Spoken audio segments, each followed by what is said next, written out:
Ian, thank you for being here.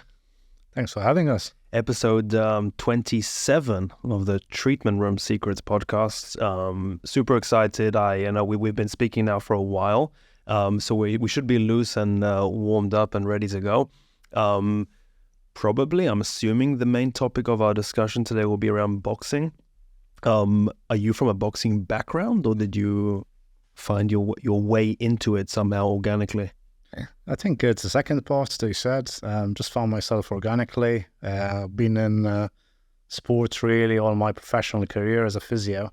And sometimes things just happen. Never thought about boxing as being one of the main sports I'll be working in my life, especially when I started my career as a physiotherapist. But yeah, it's become a massive passion now. What did you think when you started your career as a physio? I wanted to work in sports. So it was always going to be sports? You always want to be sports. I want to obviously work in the big stages that, physios want to work in sports, whether it is in the Olympics or whether it is in a professional environment. But sometimes, you have a vision. That vision can be a bit blurry at times. But, as I always tell everybody, as long as you've got your daily missions, as long as you're doing certain things, sometimes timing, a bit of good faith and a bit of hard work just brings certain things together. And you feel like where you are now, things just clicked in a nice way? Oh yes, I mean I've been with boxing now for the last 14 years. People who follow me on social media, they'll know me as the boxing physio. They'll see me around the boxing circuit in the corners, doing Catman corner stuff, which I know it's inspiring younger professionals to try and even go into that area that love combat sports. But again, it's I've done lots of travels with boxing, lots of trips, lots of experience, and yeah, I do enjoy it. So you said 14 years in boxing? 14 years in boxing, yeah. And has it all been with Team GB? Yes, it's been with Team GB. Cool. And then you said 2 years before that you're working in the same building. So I'm assuming it was still Team GB, just another sport. Yes. So I've been in Sheffield now for the last 16 years, and the first 2 years I was working with the national volleyball team. We were preparing back then for the London Olympics, and then around 2009, boxing, which were based in the same building. We're looking for a head physio. I got approached and we spoke about it. Obviously then decided to put my name in the hat, did the official things, did an interview and came positive from there. But, GB boxing wasn't then what it is now. It was a successful outfit, but not as successful as probably the last decade really, where it's grown from strength to strength. And everybody who knows GB boxing, even the culture, it's a fantastic culture that we work in. Is there an GB's Olympic Centre in Sheffield? Yes, that's what it is really. So has it always been here? Well, it's been there definitely since 2000 and try and go back now, probably 2006, 2007. Yeah. And then in 2009 they moved to a new venue. So since 2009, there's this new venue. For those who don't understand what we mean by GB, Great Britain is basically the three home nations, so Scotland, England, and Wales, that have their own setups anyway. So, when you see them at tournaments, a lot of times you see them competing as the home nations. You see English boxers, you see Welsh boxers, you see Scottish. In fact, the Commonwealths last year, which were held in Birmingham, they were the home nations. But the best of those three home nations usually come on to Great Britain. And then Great Britain is the vehicle to go to the Olympics. And I mean, it's great for me because currently now I'm actually in my 4th Olympic cycle. Fantastic. So how is that dynamic of, yes, it's Team GB and we're representing GB, and it's big, and I'm sure people are thankful and inspired by the opportunity given to represent GB, but you're still like managing people from different places in a way. Oh yeah, I mean, you need to respect the fact that you've got the three home nations, that there are different associations, different backgrounds, and I'm sure, there's always going to be, especially when it comes to like the Commonwealths, there's always a bit of that rivalry, and I think it's a positive rivalry to have.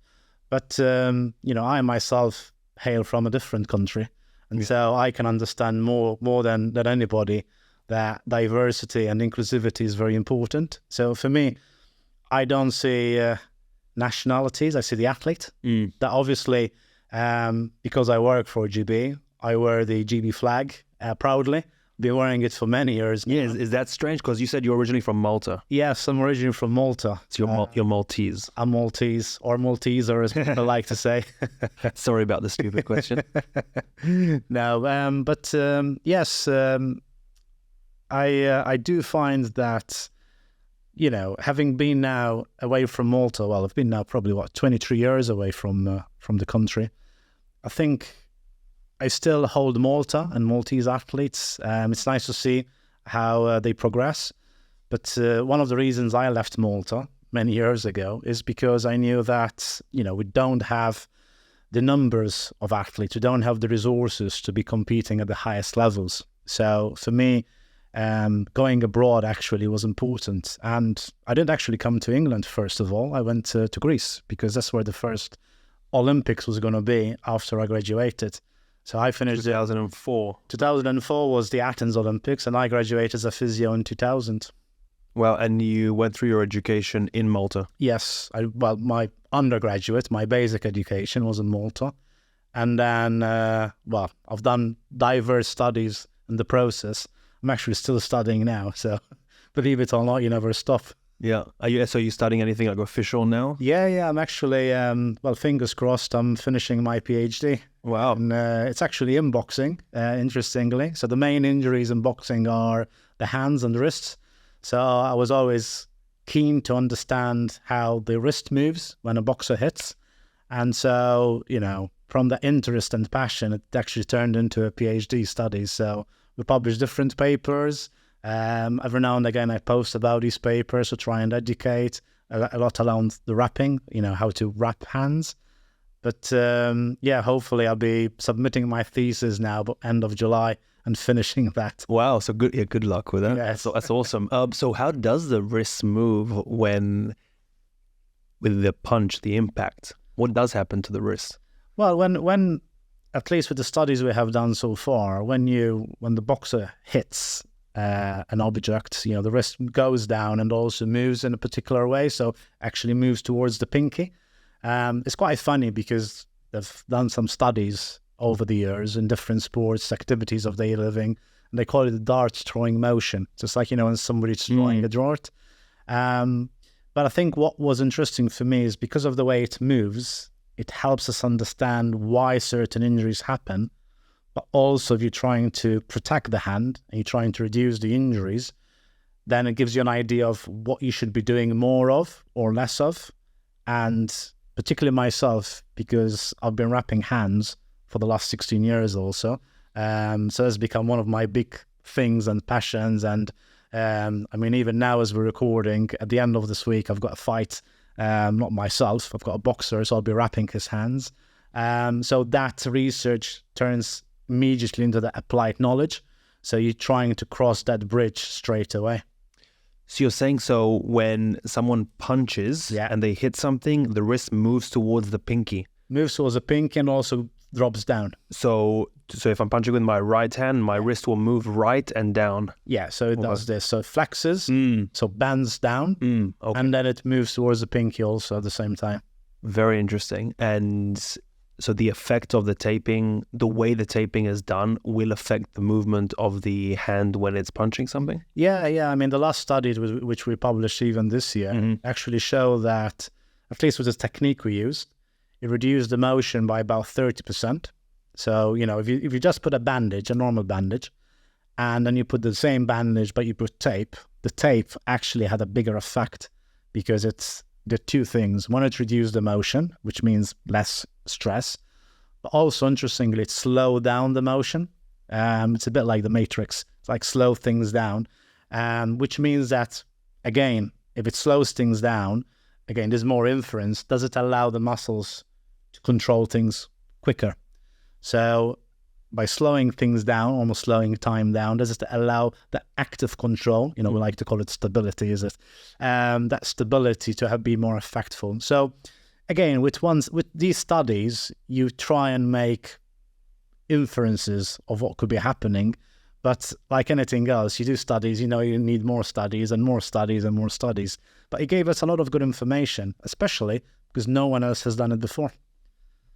And has it changed the way you rep now? Like you said, this weekend you'll be repping someone before a fight. Has that changed over your last 14 years in boxing? It's done two things. It's reinforced certain things that I used to do. I think the reason I went into these studies was because I was applying certain things and seeing certain effects.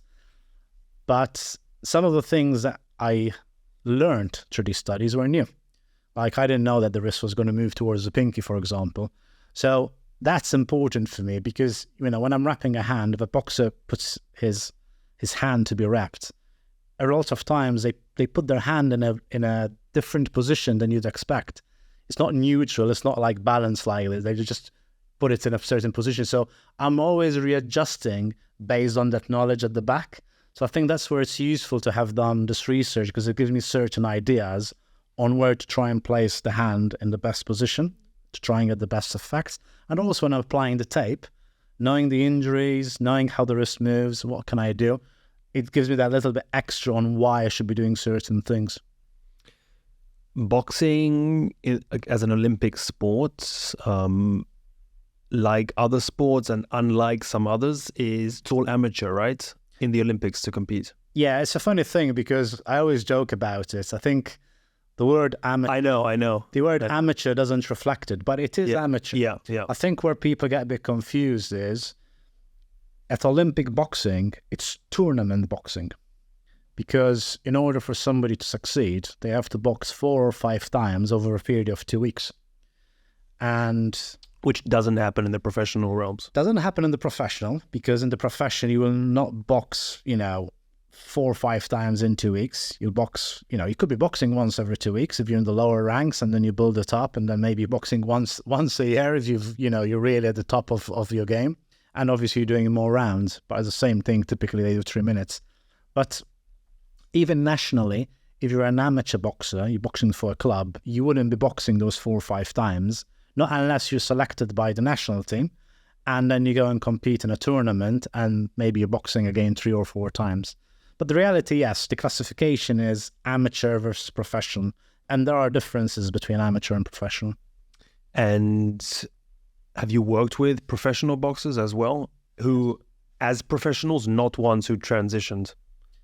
No, to be fair, all the boxers that I've worked with were the ones that transitioned from GB boxing into professional. Because they've been doing so well the last decade or so. Well, they've been doing well. They went to the Olympics. They won their medals. They went through the system. And, it's nice that they wanted to continue to work with me. So, I've worked with some boxers from the London Olympics. And then obviously in the recent era, so boxers have been to the Tokyo Olympics. I've been working with some of them at the moment. So in fact, the boxer who's I'll be working with at the end of this week won to the Olympics, the recent ones, and won a bronze medal. So it's nice to almost be part of the journey and help them throughout, as much as I can, throughout their career really as a professional. Yeah, and so in terms of fitness, performance, which we can get into, is training a team GP boxer a lot different than training a professional boxer, because they are heading into a potentially 4 or 5 fights in 2 weeks? Yeah, I think you have to see that. Well, first of all, there are different styles.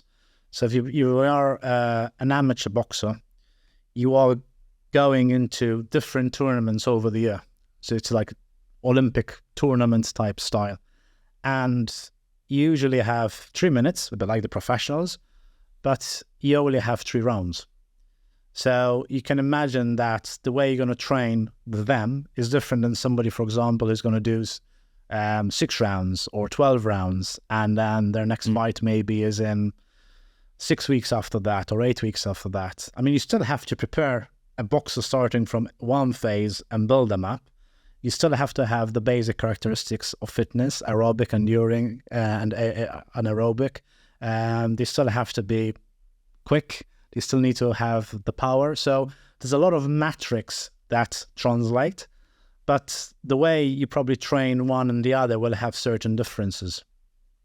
Are you now, being 14 years into boxing, then are you pretty proficient with the technical side of boxing?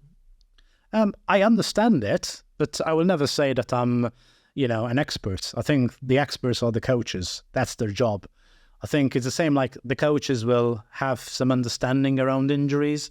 They'll have understanding around strength and conditioning. They might have some understanding around nutrition and weight making, but they're not experts. That's why, especially if we think about GB, we actually surround ourselves with experts to be able to provide the information needed to the coaches.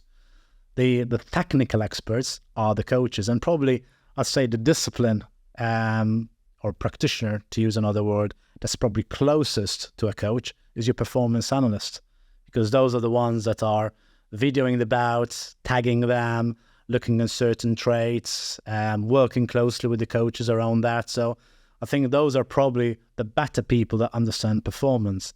I think from a physio point of view, if you think about it, we need to understand certain elements of technique linked to the injury. So mechanism of injury, is it an acute traumatic or is it an overuse type mechanism? Is it more because it's a jab or a hook or a cross type shot? Is this a common thing we see or not? So you have to understand certain technicalities, because otherwise then you can't speak the language of the coach. So being 10 years in, whenever that was, a few years ago, do you feel that even doing your day-to-day job with the athletes is just easier in a way, like just knowing the game better, knowing the sport? Well, yeah. I mean, I think if you've been working many years in a sport and you don't understand the sport, I think you're missing a trick, because your job is to learn the sport. It's not just to learn the technical part, but the tactical parts, to learn, what they do as a nutrition base, what they do as their training. So you almost want to understand the athlete from different facets. And I think I've been privileged because in GB, we've got many coaches, really good coaches. We've had many athletes come through the program, so you learn from the athletes. But also, as I said, we've got many practitioners from different disciplines. I mean, just to name them, we've got so physios and doctors. So that's your medical part of things. Yeah. But then you've got psychologists, you've got performance lifestyle advisors that can help around lots of areas which are linked to the sport, but not directly in a way, but they're helping the athletes to, have a better stay. But then also you've got a certain core disciplines like strength and conditioning, physiology, nutrition, and then, as I've mentioned, their performance analysis. So as you're going through your own journey as a practitioner, you learn many things. And I mean, again, the other privilege I have is in the last, I think it's 5 years now, I've actually taken the role of head of performance, which means I actually facilitate these disciplines. I try and help the athletes where we need to focus certain areas more. I try and speak with the coaches and try and speak with the athlete and try and understand what this athlete needs more or less to help in the journey. So, and because of that, then you're always trying to keep learning even better things to support the program. So like you listed now a bunch of different categories of performance, if you will, that all build up together to help the athlete perform. So are you there to kind of regulate it, to kind of regulate the, how much does an athlete maybe need from a psychologist, or how much does he need from the analyst, or how much does he need from the strength and conditioning standpoint? I don't use the word regulate, because I think facilitate is a better word, because I see myself a bit like a bit an in-between, trying to facilitate different disciplines with the athlete. And then at the very top, obviously, we've got our performance director, who ultimately he is in charge of performance. He's the most accountable. But what I try and do is try and help him facilitate certain things. He might have certain questions about certain athletes or, could we do more of this or less of this? And it becomes discussions with disciplines. Yeah. I mean, I trust that every discipline knows what they're doing, but sometimes what can missing is the alignment of disciplines. So, for example, the strength and conditioning coach and the nutritionist could be doing their jobs, but maybe they're not fully aligned on a particular pathway for an athlete because it's not been properly discussed. So I might ask the questions like, okay, how are you two collaborating together to try and get to the place you want to? And sometimes you facilitate things over years so much that becomes an organic thing. These disciplines will work better together. You don't need to chase these disciplines anymore. But I remember years back, we probably were a bit more silo approached, whereas now I can see the disciplines revolving back around each other. We've got lots of WhatsApp groups. We meet once a week as the whole team coming together as a disciplines. So, again, it's all about trying to support athletes better. Was it hard to add that extra layer of your responsibilities to Team GB? You know what? Initially, I thought it wasn't going to be hard, but it was very hard. I think when you are in a sport and suddenly you move into a higher level than the peers that are around you, even though you've been there many years and experienced, sometimes you can get challenged because, they expect certain things out of you. But equally, it's that sort of balance between, these guys, some of them, you can call them mates because you've been with them many years. But now you're in a position where you're actually their line manager. Yeah, it's an official thing.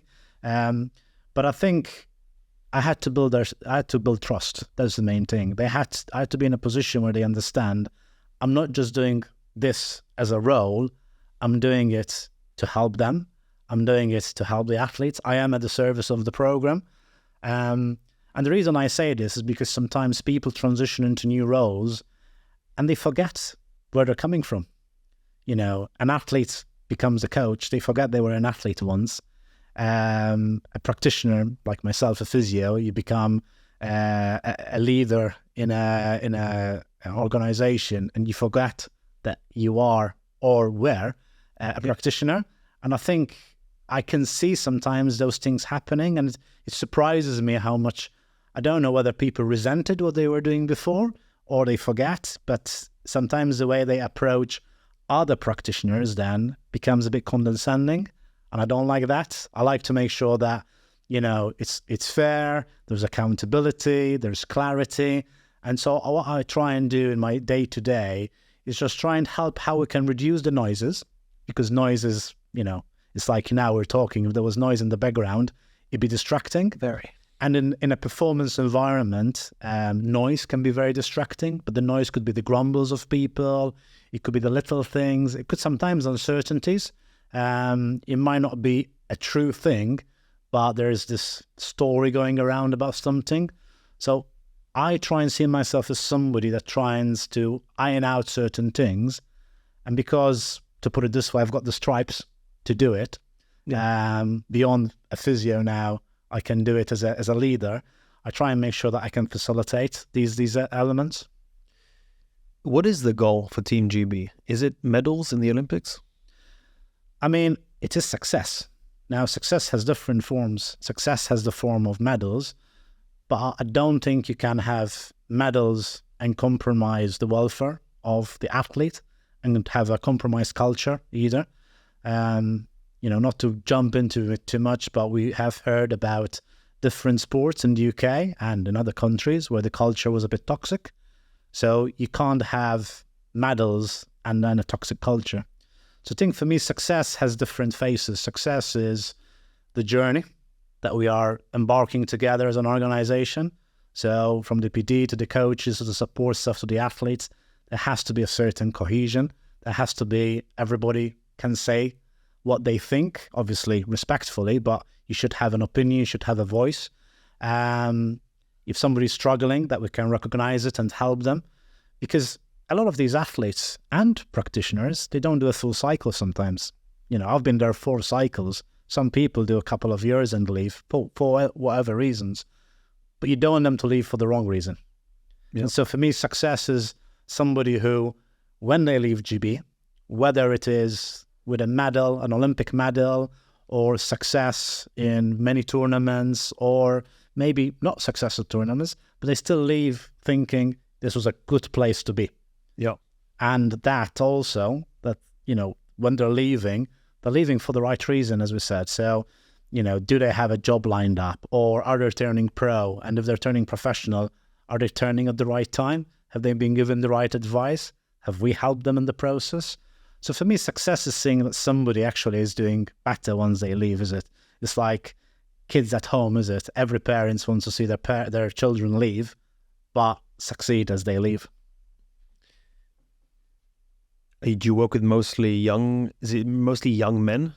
No, well, first of all, we've got both genders. Oh, so you work with the women as well? Yeah, we've got the men. I didn't know that. Yeah, I mean, if we think about it, the performance as well, both sides? Performance and health. So the two main areas which I look after is performance and health. So obviously, from mental and well-being to the injuries, and then obviously from the performance point of view is again working with the coaches and the performance director.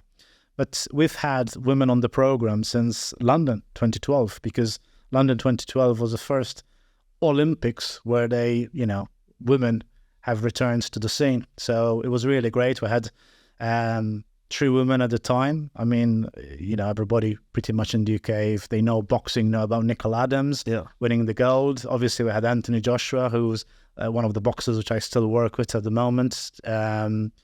But for me, it's really great to see, because over the years, you've had more women weights included in the Olympic Games.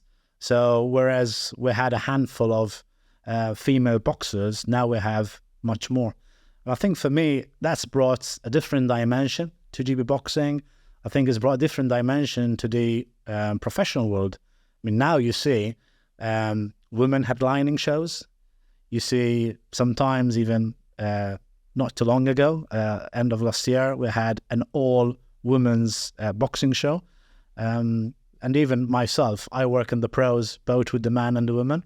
So I think that's created a different world. And we can see it in other sports, is it? The appetite is growing, there's more inclusivity. You can see it in football, you can see it in rugby, you can see it in many sports where maybe there's more of a minority around it, that there is more. And I think that's really positive, because that means that you've got female athletes, female boxers in this case, which are inspiring future generations, and they can see a pathway. You're a young female, 10 years old, 11, 12, and you can see the people like Lauren Price and Nicola Adams and Katie Taylor and all these other female athletes that have emerged over the years and currently are doing well.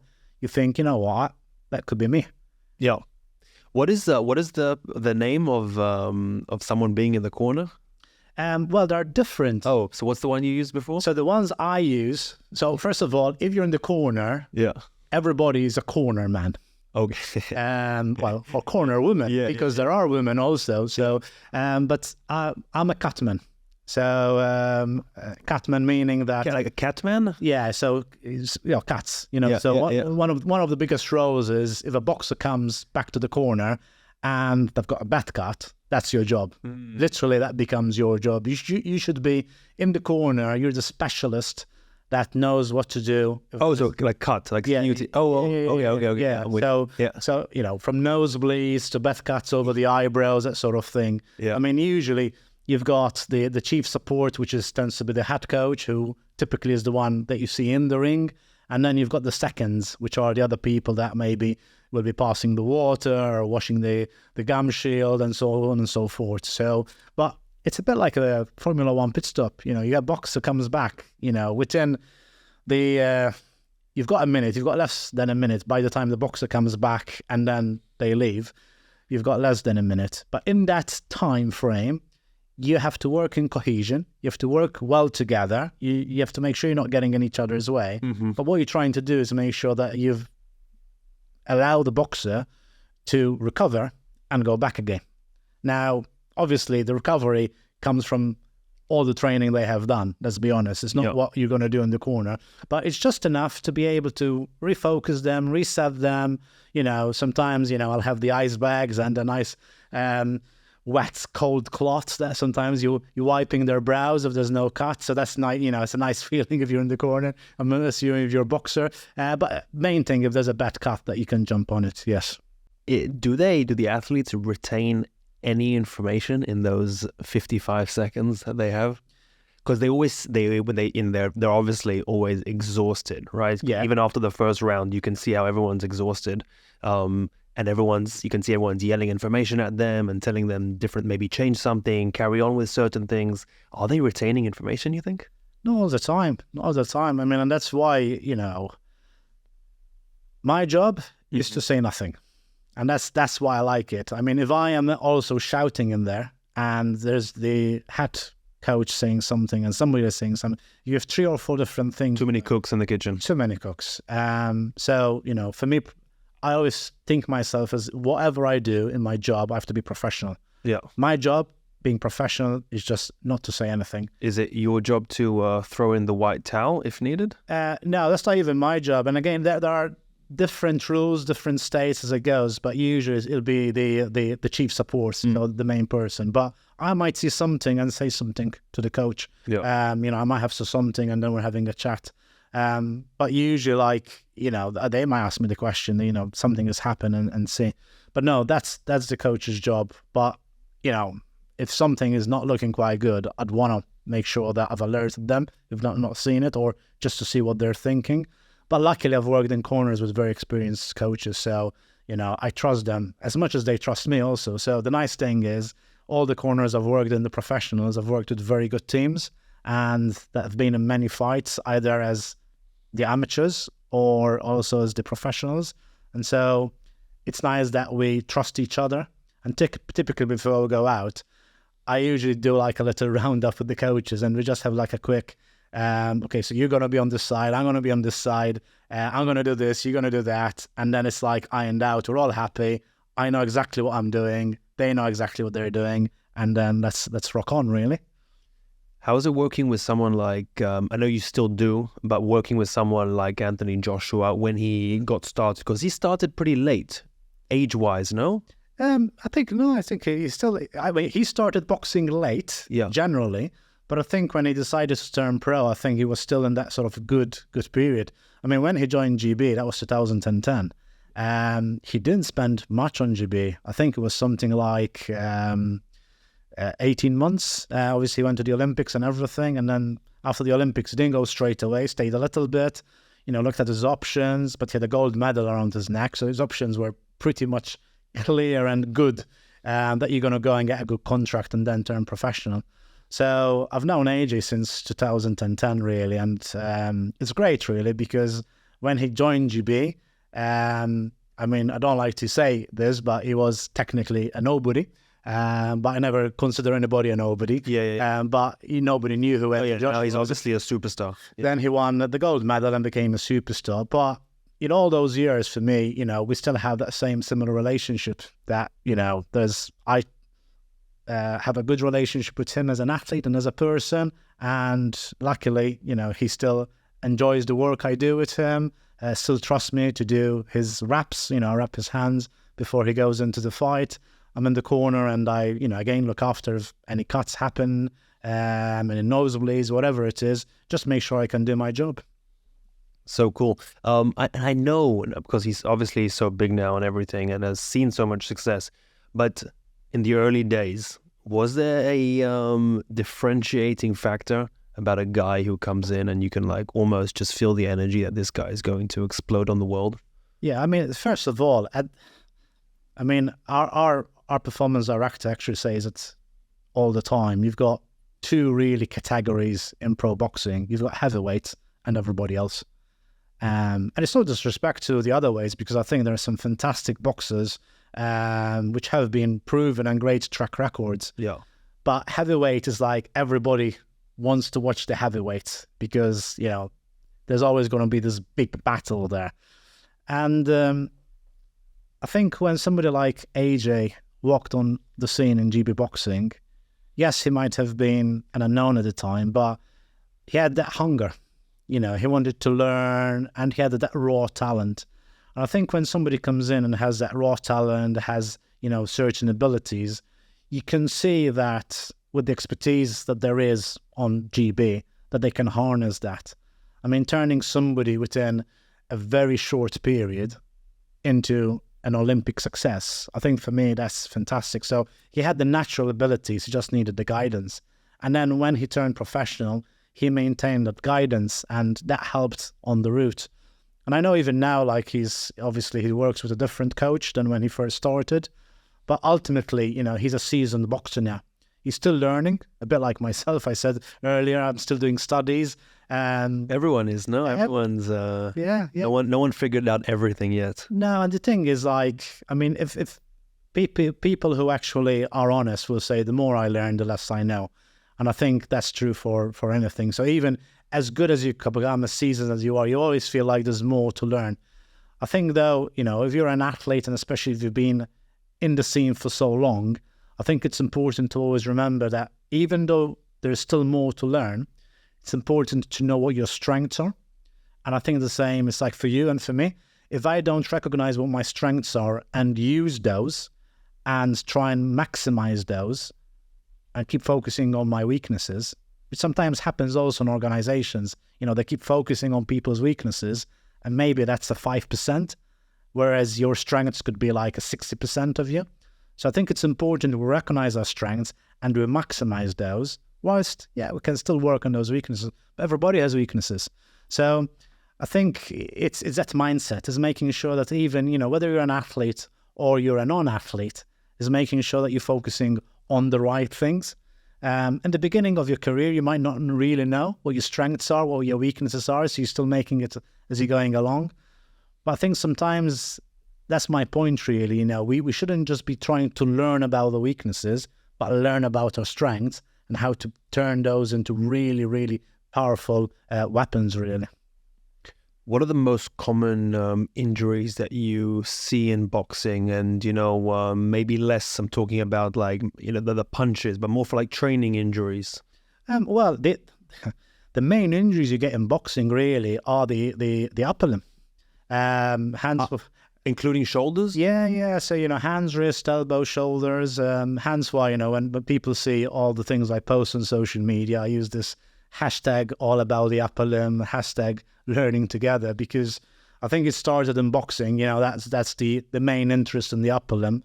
But, you know, within the environment I work, because I don't just work with boxing, I work with many sports, because I consult. So in the Olympic and Paralympic setting in the UK, and even in professional sports, I get lots of either practitioners, so other physios or other or coaches sometimes, or the athletes themselves asking me for advice. And even the teachings that I do all about the upper limb, really, hands, wrist, elbow, shoulders. But if you ask me what is the main injury in boxing out of everything, it's actually the hands and the wrists. Hence why that interest in the studies I'm doing. So the hands and the wrists can become the biggest burden of a boxer. And you can almost imagine it, because those are the areas which are contacting all the time. Always impact, right? Yeah, and so, I mean, the two main injuries that you get is your knuckles and sort of the back of the hand. So those are the two areas where, you know, even a boxer who's currently professional and gets an injury, they'll seek me out. Typically, I can almost say, okay, it's either going to be a knuckle or it's going to be the back of the hand. Those are the main areas. So even, you know, even just the punching bag, warm-up drills, things like that have a heavy impact? Yeah. I mean, we need to remember that, you know, injuries don't just happen one-off. You get overuse also. Yeah. And so we need to think about with, for example, the knuckles, you could actually get more injuries from training than competition, because you spend more time in training than in competition. The only thing that you can get more in competition, and that's from the data and analysis we have done, you can have a higher exposure, meaning that because you only spend a little time in competition, however, when you compare that little time versus training, the risk can be much, much higher. I mean, if I look at the last Olympic cycle, I was looking at the data, I think you have 70 times higher risk in a competition to get a hand injury than in training. However, when you look at the total number of injuries, Trainings. it's training, because, you know, you are trying to prepare athletes to be the best in the world in the Olympics. So it's a measurement of training volume. It's a measurement of them learning how to use the equipment properly. So wrapping well, putting on the right gloves, making sure they rest on the weekends. Sometimes they don't rest on the weekends. You need to remind them, because it's a busy program, but people want to keep training all the time, thinking that, you know, if you have breaks, it's bad, it's a weakness. And a lot of boxers learn eventually when they get injuries, and they say, oh, you know what, Ian, you were right. I tell them, look, it's not about me being right or wrong, but I've been so long in boxing, I've seen it over and over again. You see it with those boxers who they really want to achieve, they're really driven, but sometimes they overtrain. Yeah, I don't know if I've said this on the podcast before, but there's a quote that I heard recently. It was actually this podcast that I listened to about stoicism, and that the hardest discipline to be disciplined about is discipline. I like that. Yeah, I like that one too. Because I think boxing, other athletes, all professions really, it's very hard if you're dedicated, if you're a disciplined person. It's very difficult to put time aside for resting and recovering. Oh yes, and you know, it's funny because a lot of athletes, even boxers, they always talk about training hard, training this 110% type approach. But I say it's not about training hard, it's about training smart. And smart means train hard when you have to, or recover when you have to. And if you do that, then you will progress in your talent, in your skills, in your physicality. But you're allowing your body to recover so that you're not bringing on the injuries. Now, of course, you can have these one-off injuries. It's part of the sport. It's a combat sport. But what you don't want to be having is these stress-type injuries that happen over time. You know, I've seen boxers sometimes get injuries in their feet. It's like stress reactions of the bones because they've not done the running properly. You know, they've done the weight a bit too crashed. They suddenly go from running a few miles a week to suddenly they've tripled or quadrupled their mileage, and they get these injuries. With good intentions. With good intentions, yeah. But probably the wrong approach. Yeah. And so my job is then to say, look, okay, you have this injury. Let's find out what it is, first of all, and then to educate them and say, look, this is the reason why this is brought on. But also is making sure that we protect the boxers by working well with the coaches, because sometimes it's not just the boxers, it's the coaches. You know, some coaches can be really good and know how to measure the load and do really a good job over a long period of time. Others can be a bit too much reactive, as in they've not really planned the next 4, 5, 6 weeks, and they're taking a bit too much on the cuff. And as a result of that, then you don't know what's happening, your undulations. And there's actually very good studies and research on loading that, you know, if you load too much and then you maintain that too much, and obviously you're risking. So, because I'd never have a problem if somebody's done a bit too much, but have they come down back from where they were to then maybe go again, rather than, okay, you've gone really up and now you've maintained it, because you're just risking. So it's a bit of that education. I think an athlete should be an amateur scientist, because they should learn a little bit about the goods and the bad practices. Yeah, I like yeah. And if you're not good even as an amateur scientist, then surround yourselves with people that know it. And for me, it's really positive to see professional boxers, for example. 10 years ago, they didn't have people around them. Now, in the corners, not in the corners, I mean in the changing rooms. Yeah. You see the strength and conditioning person doing the warm-ups, and you know they've worked with them before. You hear about them talking about the nutritionists they've worked with and the meals they've been given. So there's definitely more support. And a team around them. Yes. Because I think before, you just used to have the athlete and the coach. Now, don't get me wrong. I think the economics have helped too. I think professional boxing, particularly in the UK, is grown. There are more promoters. I think there's, you know, fair approaches to the athletes. You know, athletes are getting paid. Athletes are going on shows. Whereas 10 years ago, I don't think it had that same approach as it has now. And as a result of that, you know, if you're an athlete and you can afford to spend more on your support, yeah, that will give you not better performance only and health, but longevity. because what you don't want to do is have a short career because you've not managed to look after you in the right way. And, you know, especially if somebody's been on GB, I'd want to hope that they take that knowledge with them. And if they can't use our own expertise in the professional world, that they can surround themselves with the right people. Although, funnily, I do get calls and emails every now and again from these athletes or messages saying, can you just help me on this? Can I get some advice? So you get all these alumni that still contact me, which is quite nice, really. Yeah, that's fantastic. What does the rehab protocol look like when when a boxer has one of these regular type knuckles or top of the hand injuries? I mean, it's ongoing all the time. And luckily, I've got a great team because we've got many doctors, many physios who work with me. The main thing is understanding how much it's affecting their performance at the moment. So how much is affecting the training availability. So can they continue training with this injury? Can they not train because it's too painful? Is there anything serious we need to think about that, they shouldn't be training at all? Is there a competition coming up soon? Is there a major competition coming up soon? So I think sometimes when you're working at this level, when an injury happens, it's almost like a scroll down on your computer. You have like 30 items that you're in within 2 seconds, your head has just gone through. And usually I ask certain questions. Okay, what's this tournament? What's the next tournament for this athlete? What can they do? What can they do? So a lot of times also we have some good objective measures too.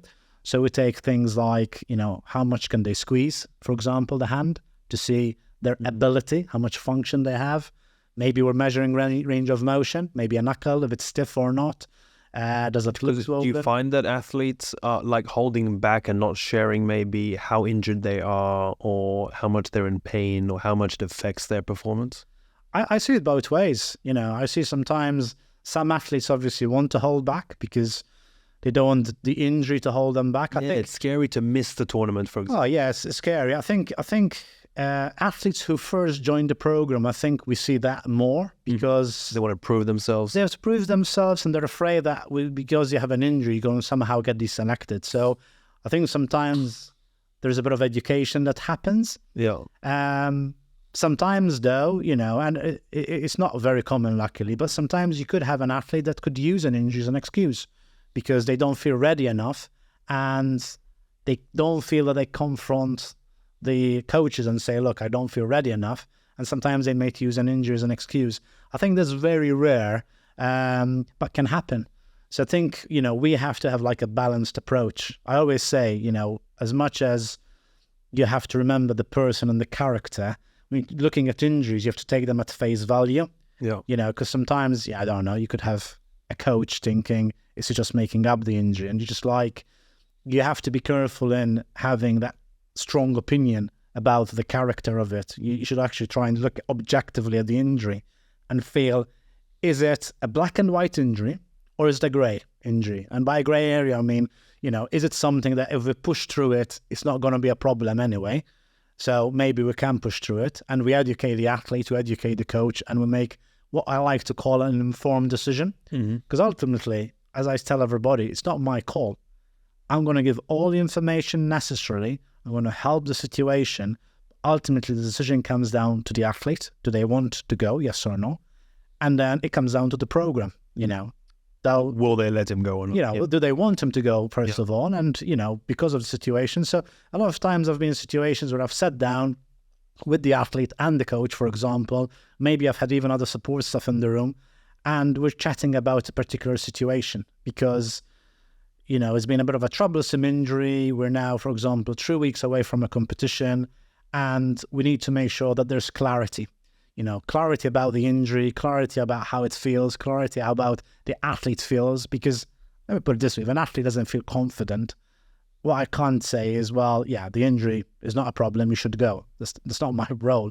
My role is to say whether this is a serious injury or not, whether there should be anything to worry about, whether it's something that we can manage in the short term, and then in the long term, there's a different plan. So what's plan A and B? Are there any other plan C's, D's, and D's that we can consider? And just put everything on the table.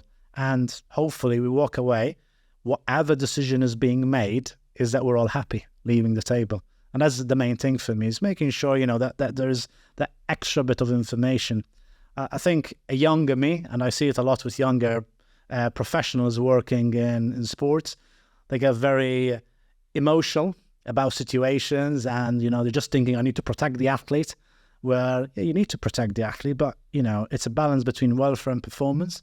It's not as easy that you can just say, every athlete with an injury should stop training. If that was the case, we wouldn't have a program, because everybody would be sidelined.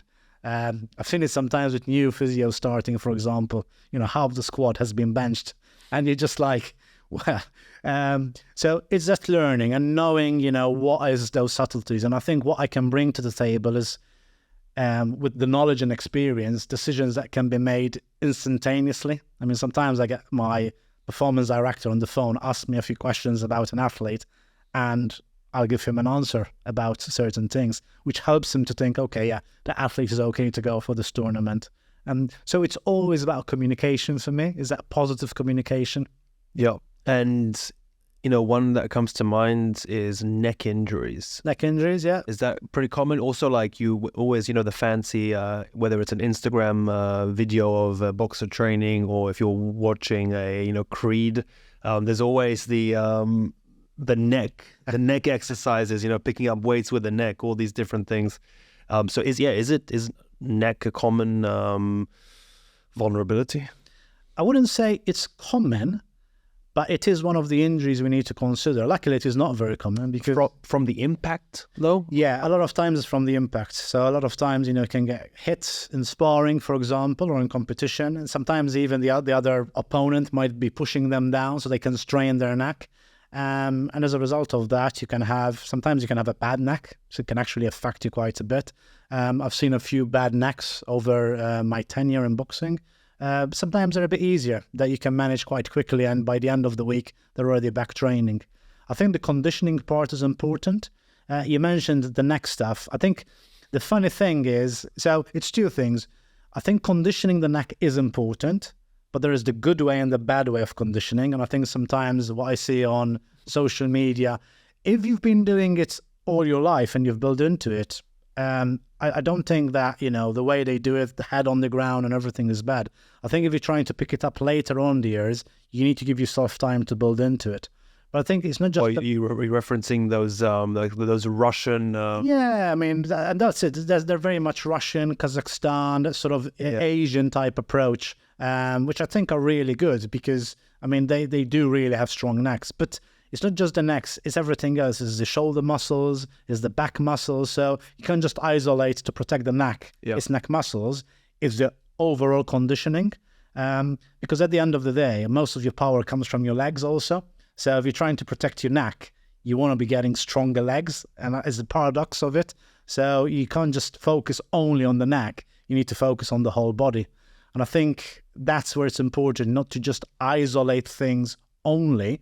You can do like add-ons, There's nothing wrong with doing, a couple of times a week I'm doing it.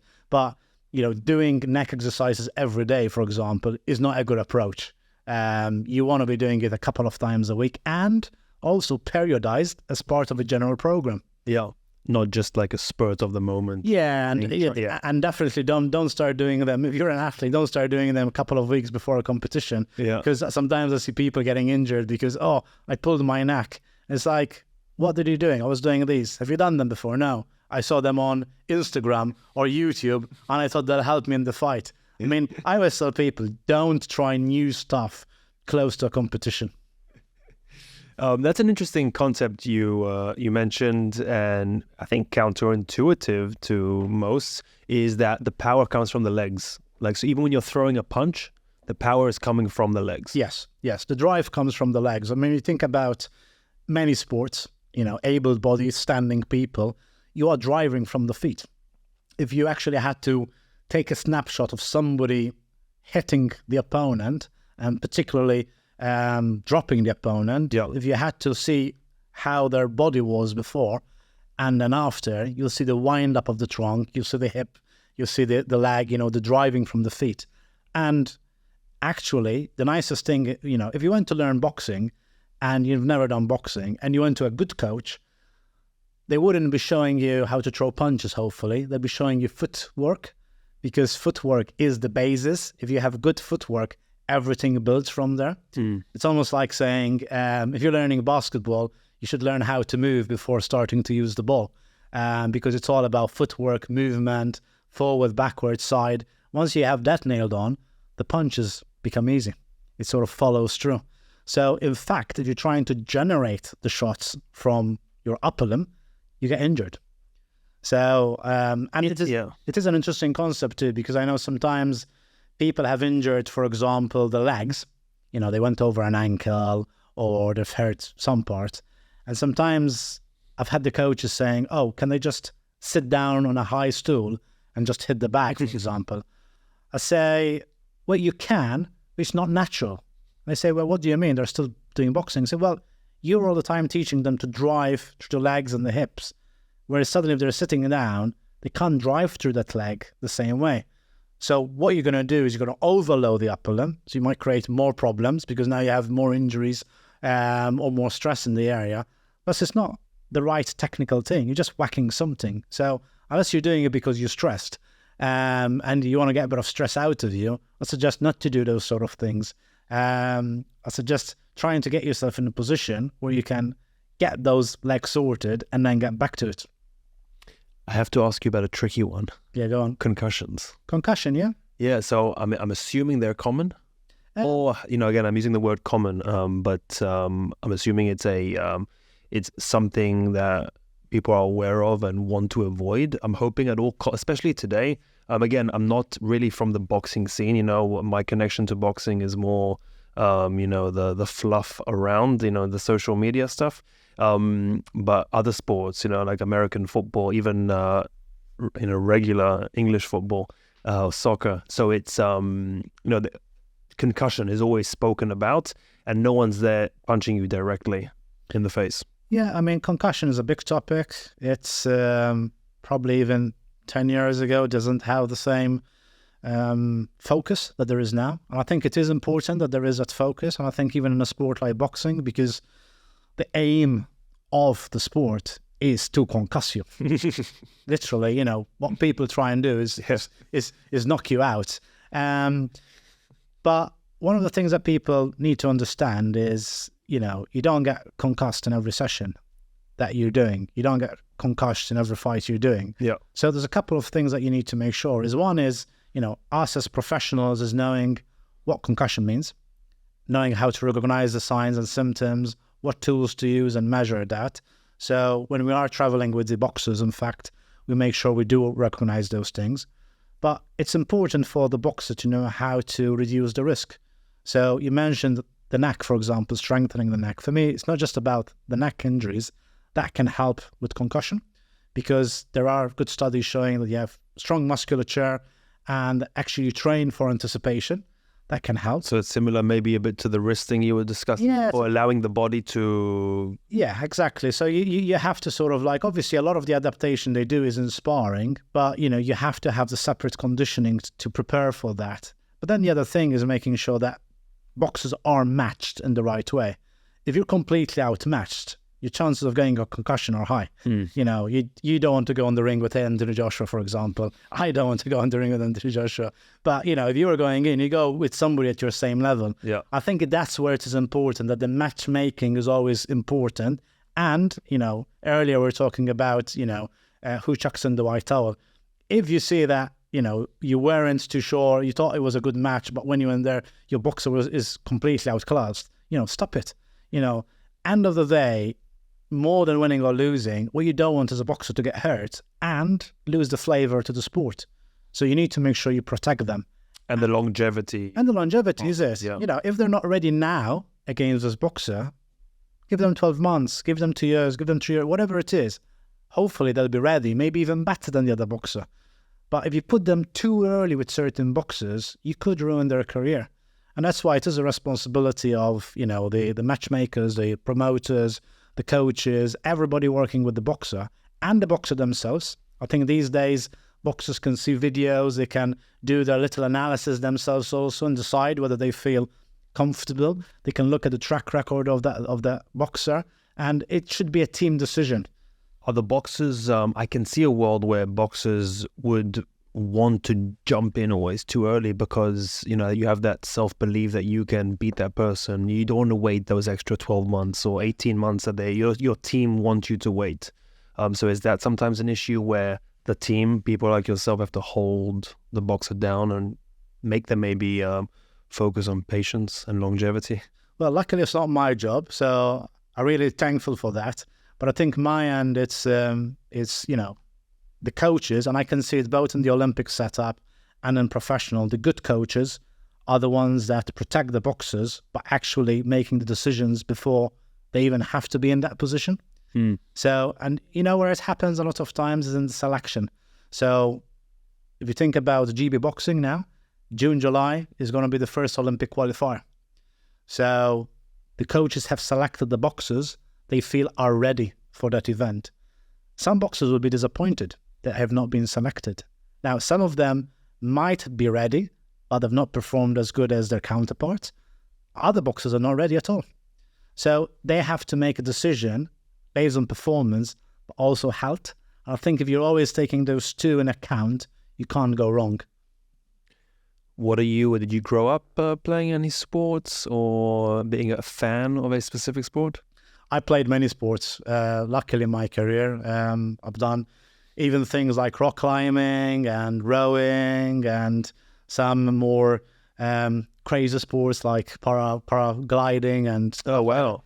But I've always been somebody who had an interest to try sports to understand them.